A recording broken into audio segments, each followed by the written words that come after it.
What's up guys, it's me Sumit from Melodynamics, and today I'm about to give you some tips and tricks about automating vocals in the fastest and easiest ways possible. So keep watching till the end cause I'm about to show you 2 useful ways with which you can automate your vocals faster and efficiently. One thing I'd like to tell you is that you should always fix your source first and then move towards post-production. What I mean to say is, here is a raw vocal track loaded in Adobe Audition. As you can see, the waveform is uneven and has a lot of dynamics to it.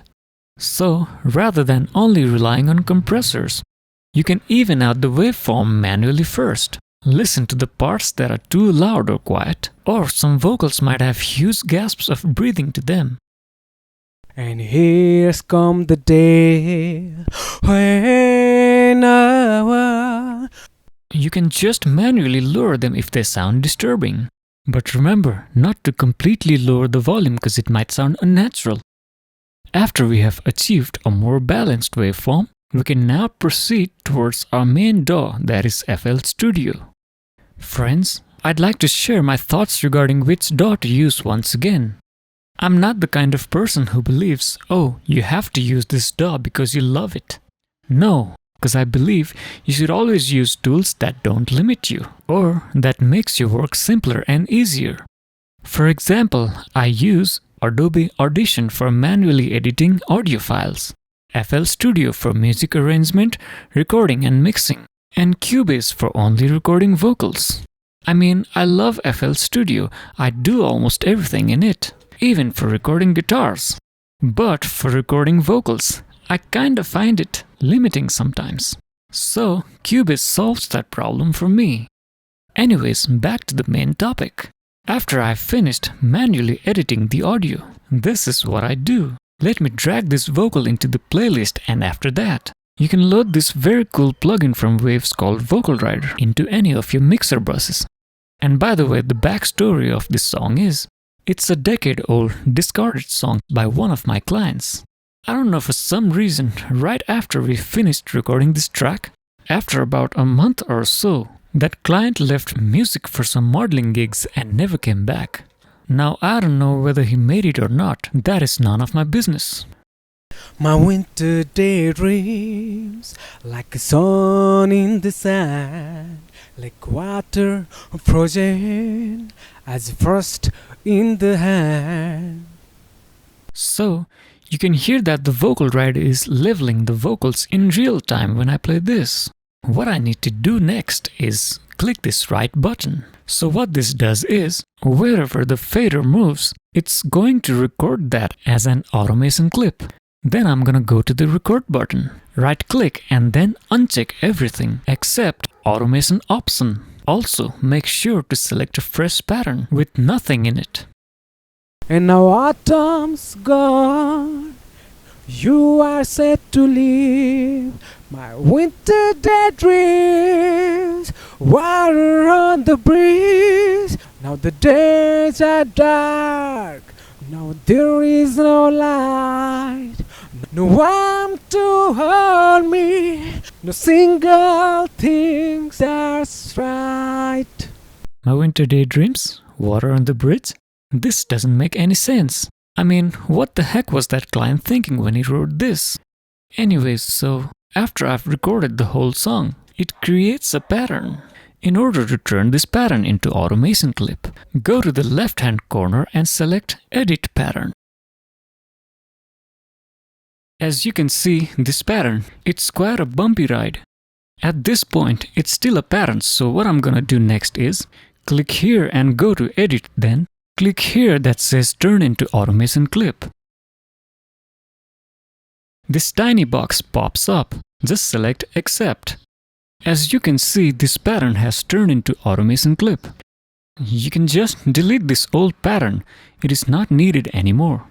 So once I'm done doing this, I'm gonna have to click this read button so that it actually reads what I just did here.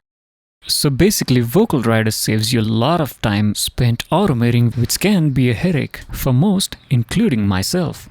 It's not cutting corners, it just makes your work faster and easier. You can still adjust the levels later if you find that it is lowering or increasing parts that it shouldn't have. Also, a very important thing you can do if your CPU is not powerful enough. Just left-click this audio clip. Head over to this volume knob. Right-click and then select Create Automation Clip. Then go to your playlist, go to this left-hand corner, left-click, select Articulator Tools, and then click Copy State. Then go to this second empty automation clip that you just created. Right-click Articulator Tools, and then click Paste State. Then you can drag this clip right to match or sync to the timeline of the first. And then you can just delete the vocal rider one and the plugin itself. Doing this maintains your CPU power, because too many plugins can increase your CPU's usage, resulting in distorted playback. Another cool automation trick, which is also my favorite one, is using this plugin called Voice Leveler from Accusonus. Now, I think I read somewhere that the company Accusonus dissolved and they stopped making plugins. I'm not sure about it, but the stuffs I have it in here, they are great. Let me load Voice Leveler into my mixer bus, and I'm gonna show you what it does. Now let me play this audio clip for you. My winter daydreams, like a sun in the sand, like water frozen as frost in the hand. Hear that? I can hear fine automation, no need for me to adjust even here and there. If you want, you can select this breath control and emphasis option, but I feel like they alter the raw sound a little bit, and sounds distorted, I should say. My winter daydreams, like a sun in the sand, like water frozen as frost in the hand. But unchecking these two options will give you more than enough result. My winter daydreams, like a sun in the sand, like water frozen as frost in the hand.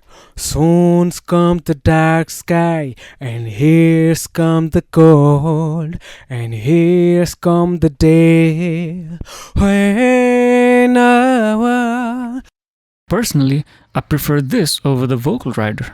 I use it in every client's project, and I've had zero problems so far. My clients have never complained about stuffs like, oh, this sounds too low and that sounds too loud. This plugin has become a huge time saver for me. Once again, I'm not pushing a specific thing that I use or love. These plugins make my work easier, and that's why I use them. If you are also struggling to automate, or you find that automation takes too much time, you should definitely try these plugins. They have become a huge help for me, and I think it can help you as well. So that's it, folks. Thanks for sticking with me till the end. And if you've made it this far, don't forget to hit that like and subscribe button. Also, if you find this video helpful, do share it. It would mean a lot to me. Thanks.